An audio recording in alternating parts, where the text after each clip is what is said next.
Hey everybody, it's Party Elite, and today we're taking a look at the latest news about Total War Warhammer 2.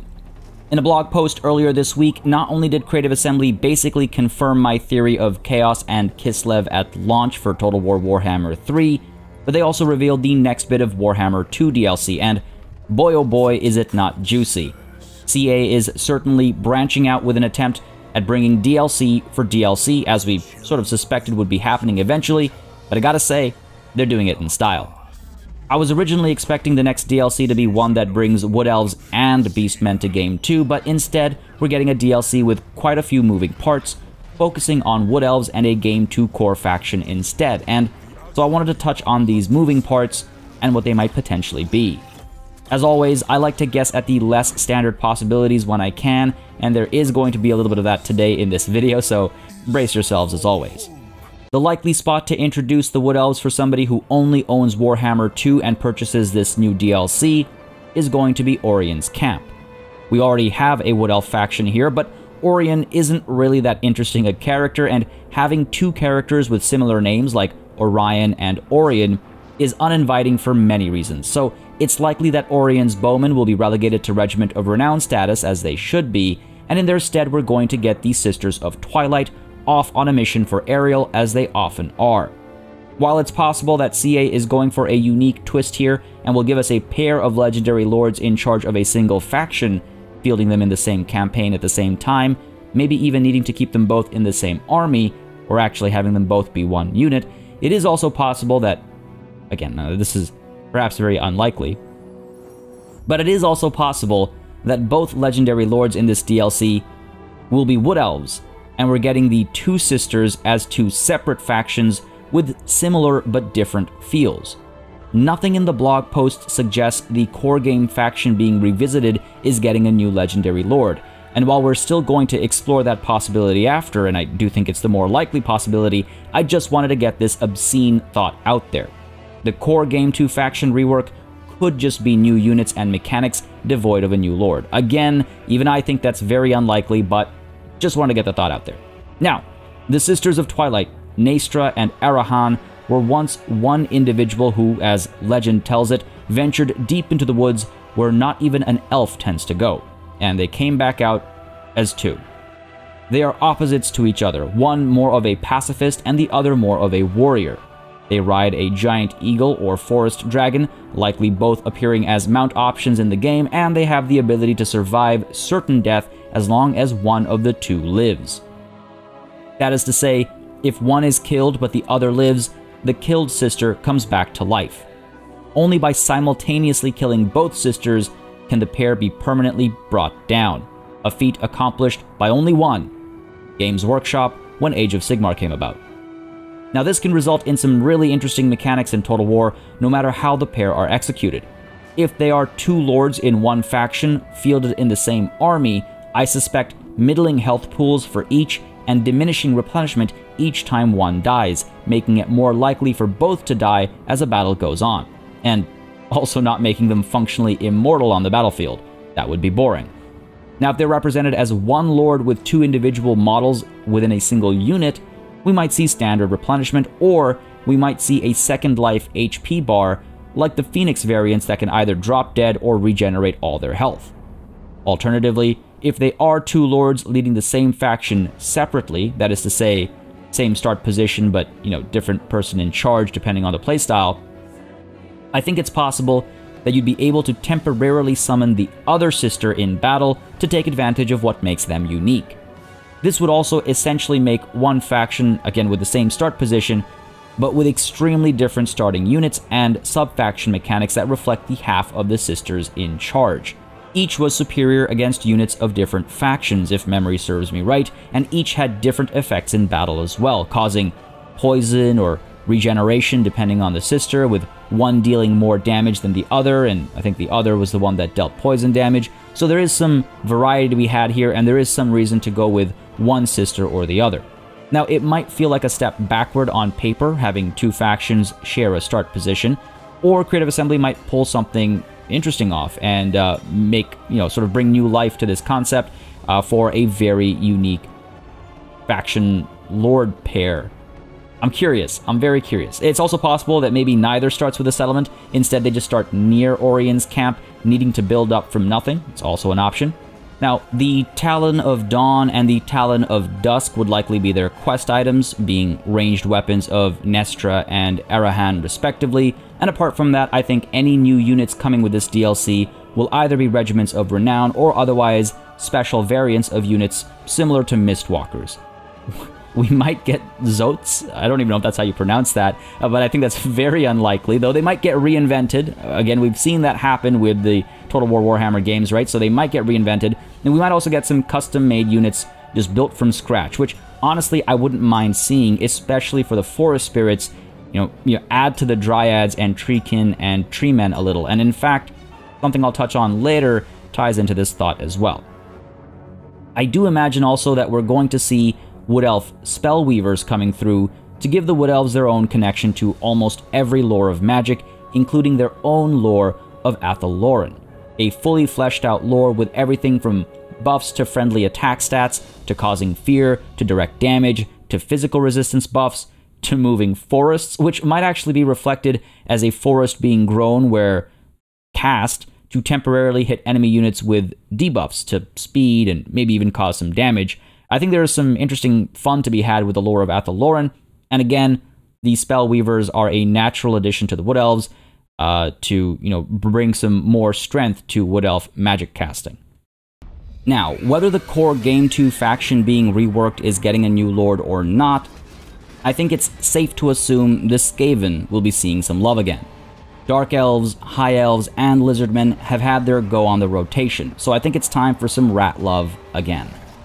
I think Thanquol is a likely contender for a Game 3 bridge faction like Grom was for Greenskins or Marcus Wolfheart for the Empire, so instead I think we'll see Throt the Unclean leading Clan Moulder, or at the very least, we'll see a bunch of new Clan Moulder themed units being added. The former, again just to restate myself, is much more likely, of course, with a start position in Lustria, where Throt spends much of his time and even has dealings with Clan Pestilence. In fact, his presence in Lustria and his lore-based desire to fabricate a massive rat inspired by the beasts of this exotic land might be what drives his core campaign objective. Throt the Unclean, Master Mutator, and inventor of the Hell Pit Abomination would be a very exciting addition to the game and would bring with him a slew of mechanics akin to Ikit Claw, I think, though with fleshier leanings. Not only do I think Throt will be able to get upgrades to units in the form of a fleshy workshop equivalent, I think he'll also potentially have an equivalent to the Greenskin scrap mechanic, allowing him to tailor each individual unit to specific needs with specific buffs. He typically obtains raw materials through other living beings to aid in his experiments, and it's not unlikely to see him with souped-up rat ogres and otherwise buffed-up rats, so I think this all adds up and makes sense.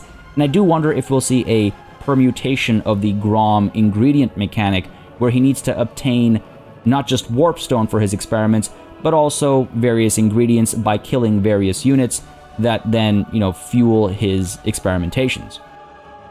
He'd also performed quite a few experiments on himself, and that might be reflected in Game 2, allowing you to get various upgrades to him, hopefully though at the cost of other efficiencies.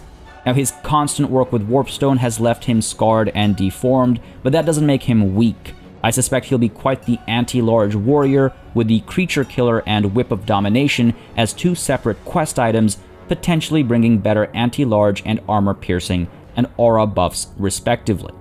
The Whip bringing the aura buffs, of course. The Master Moulder then makes sense as a generic Lord option to reflect the new edition, and as is typically the case, I suspect them to be like Throt, but less capable. I suspect they'll be anti-large, or they might come in two variants, with one being anti-infantry and the other being anti-large, wielding thing catchers.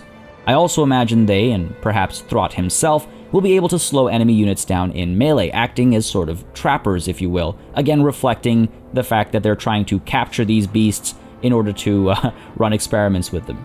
Now, new units will likely include giant rats and wolf rats, acting in the same way as bats and lions of Shrice, respectively, with great pox rats being larger and a bit on the scarier side. They'll be a more formidable foe, and they might even feature as a new mount option for warlords.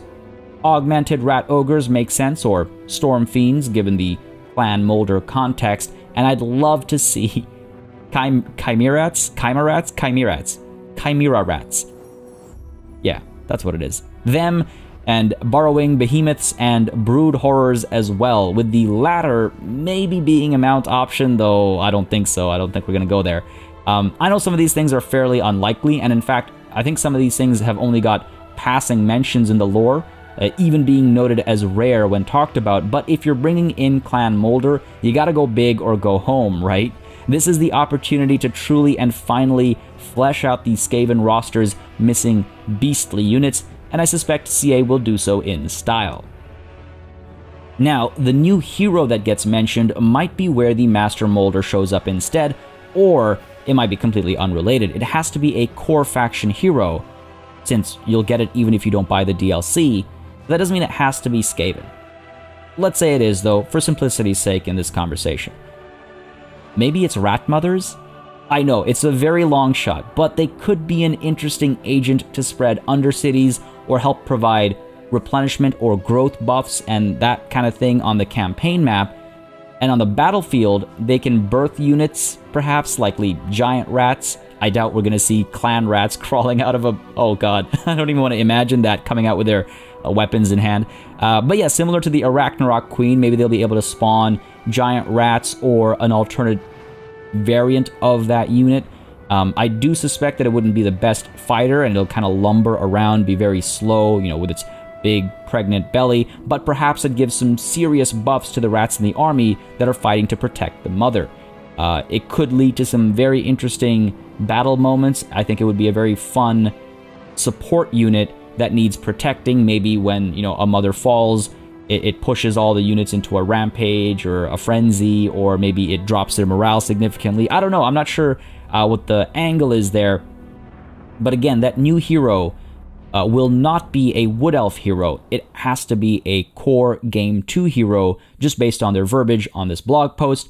And if we're sticking with the Skaven, I'm going to go ahead and say, why not Rat Mothers?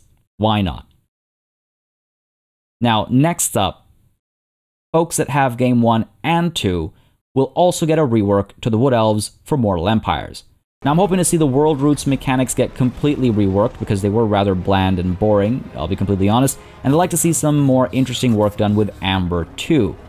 CA has come a long way with DLC since the Wood Elf days, and they can definitely take notes from themselves in the process of updating this ancient faction. I'll be curious to see what they do here, and if the Wood Elves will finally be a fair bit more engaging to play.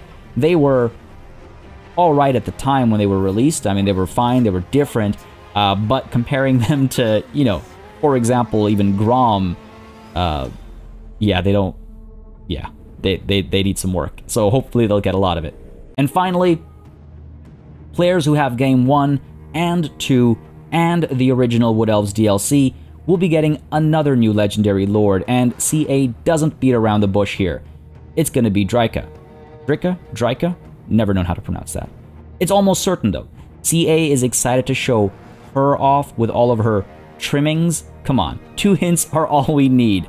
Drycha is an ancient forest spirit who loathes the elves, and she is known to be not only extremely distrusting of the elves herself, but also in contact with Coedil, the ancient tree man who was among the first to war upon the Wood Elves when they began exploiting the World Roots. The same tree that tried to stop the rebirth of Orion and was imprisoned and locked up by Forest Queen Ariel as a result. This is a very interesting character in Drycha. She's ancient beyond, I think, all the other dryads as well, if I'm not mistaken, and a core storytelling individual in the lore of Warhammer right up to the end times and afterwards. Now, it's possible, actually, that Coedil shows up as a quest giver to Drycha. She did manage to free him during a failed coup, and I suspect she might actually start in Drakkwald Forest, just to put some distance between her and the other Wood Elf factions. I think the liberation of Athel Loren and the end to the Wood Elves might feature heavily in her objectives, and I suspect her roster and abilities will focus entirely around forest spirits alone. Again, touching on what I said earlier, this is a great opportunity for CA to bring in their own creativity and assemble some new Forest Spirits units for the Wood Elves, and it would tie into Drycha quite nicely, I think. It would create a unique playstyle with its own limitations, and I'm very excited to see how CA develops her. She's very important in the End Times narrative, and as such, she makes sense as a Lord option to transition us towards Game 3, further confirming some of my suspicions about Game 3 and its setting and timeline. All in all, this is a great move by Creative Assembly. DLC for DLC was a terrifying prospect since the beginning, but they're pulling this off as well as one might hope. There's something for everyone here, and a little extra for those who've been more committed to the series than not. Next up, I suspect we'll see similar treatment for the Beastmen, who are in dire need of love. Now, this DLC for the Wood Elves will probably drop fall of this year, maybe November, with the next DLC early next year, followed by the Warhammer 3 reveal, maybe summer 2021. But that's just speculation on my part. Of course, certain Nurgle-inspired events this year might put a wrench in these plans. It might be slowing things down significantly, but we'll see how it all plays out. I'm glad to see that we are still getting updates to these games, though, despite those conditions. I hope you enjoyed this video and it gave you something to think about. I'm curious, as always, as to what you think the upcoming lords, units, and heroes might be. Anything you think I got particularly right? Anything you think I got wrong? Let me know down below. Lots more Total War Warhammer content to come on this channel, folks, of course, so make sure you subscribe as well if you're interested in keeping up. And as always, a massive thanks goes out to all of my channel members and patrons for supporting the channel on a monthly basis. They'll keep us alive and running smoothly. And a big old thanks goes out to each and every one of you for watching. Until next time, cheers.